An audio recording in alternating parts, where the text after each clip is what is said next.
Hi everybody, this is Karak from Angry Centaur Gaming, bringing you the dirty sword truth of video games since someone first looked at a TV and thought, hey, who gives a shit if this box can bring us news from all over the world? I want to use it to shoot aliens, rescue princesses, kill the undead, and pretend to work out in front of cameras that are piping their data directly to the NSA. Today's game is Shadow's Heretic Kingdoms, which is like Diablo because you're basically staring down on dudes smashing the world into pieces like Thor visiting that shitty town in the first movie, except here you pick one of three heroes for a demon to inhabit, and both you end up strolling around the world taking a trip like Scooby-Doo and Shaggy in a fleshy mystery murder van. Really, knowing which one of you is the driver and which is the car is going to be actually difficult in this game, but who gives a fuck? So does Shadow's Heretic Kingdoms equal the badass and boldness of Diablo, shaking off the oddness of the impersonal 3/4 view by sheer awesome gameplay and an escalated loot curve like the building to an orgasm? Or does Shadow's Heretic Kingdoms get caught in the one trap that so often captures the unsuccessful games of this kind? Stale gameplay and lack of focus. Let's check it out.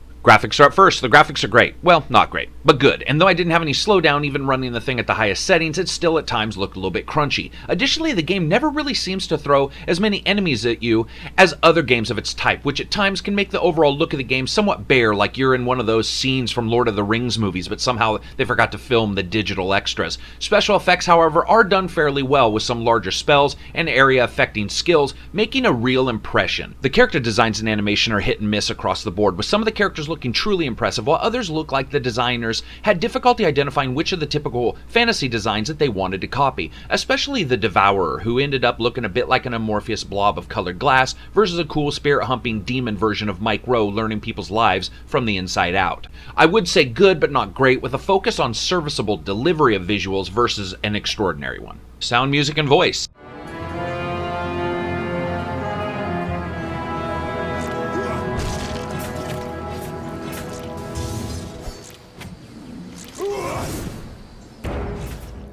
The sound is actually fairly good, though at times the top of the audio spectrum starts punching the skull of the lower audio spectrum like the two are in a fist fight to see who can get into the muddy middle as quickly as possible. Overall, it's fairly good, just not excellent. Most weapon and spell sounds are serviceable but not excellent, and I was left with a fairly average feeling like out of all the Kardashians, I got stuck with Chloe somehow. Now when it comes to music,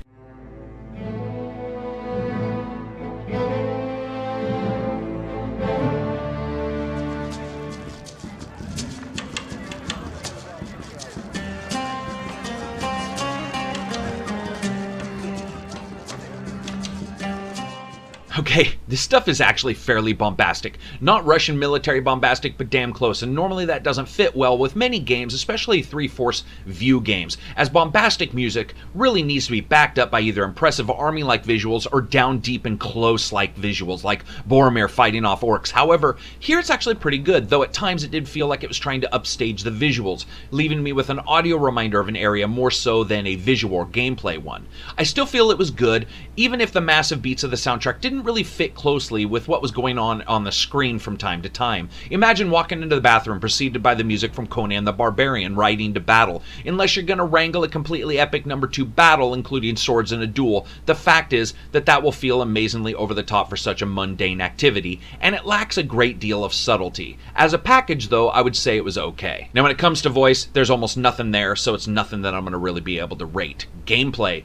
Listen, the game has all the tropes of a lootathon: cities, heroes, magic, inventory, skills, journals, maps, books you can collect, and recipes to cook shit up all nice and Ramsay-like.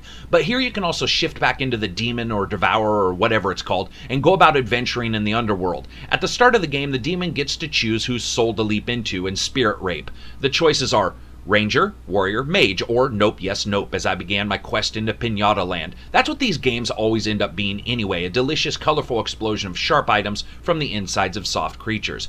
Each character begins in the same spot, and the world is actually only differentiated purely by the skills, magic, and powers of the characters themselves. There isn't really much to expect. It's a game of smashing shit, upgrading loot, and running on the hamster wheel of grinding out items and levels until either you or the wheel give up once you realize what the hell is going on. Switching between characters as you capture new souls is as easy as clicking a button, and though held to only a couple characters at any one time, many of them play differently enough that switching them out and playing with their overall setup ate up a good deal of time as I went around the areas, collected missions, and killed baddies. These games are normally built upon skill and power power progression, and though Shadows is mainly in the same genre, it did feel fairly lean on skills at first, and though that might hurt some games, the fact that you can also switch out characters who have their own skills means that really it's probably the same overall number of skills and powers, it's just spread amongst a larger roster of available death magnets. And when you jump into combat, one of the first things you're going to notice is that enemies retreat, which strangely enough doesn't happen a lot in other Diablo-style games, and this was a refreshing change. Refreshing for about 2 seconds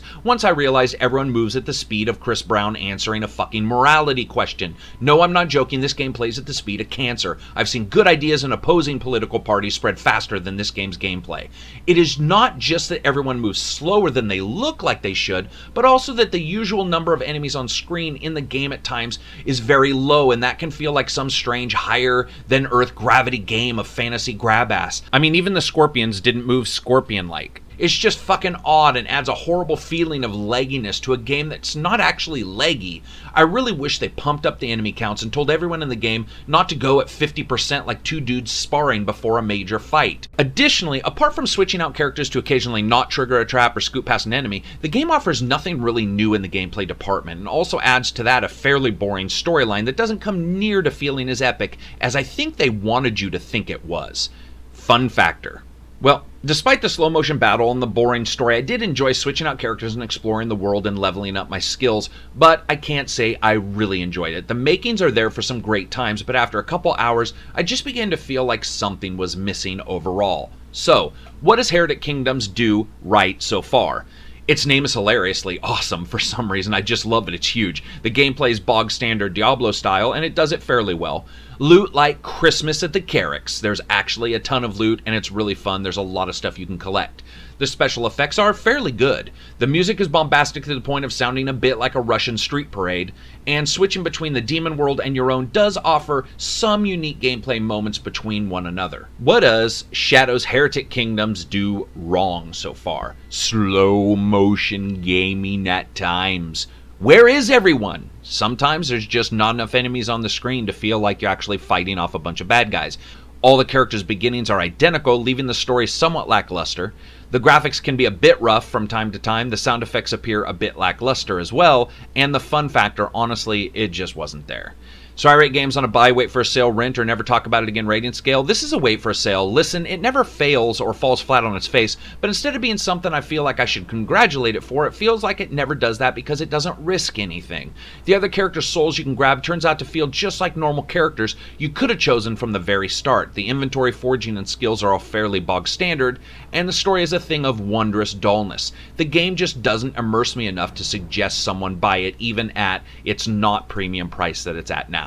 So that's it. The review's over. If you liked it, hit like. If you disliked it, hit dislike. Check out our web forum boards, our Patreon. You can donate to the YouTube channel, or you can do none of those things and simply coast through this part of your life exactly how it feels like this game was made. Peace out.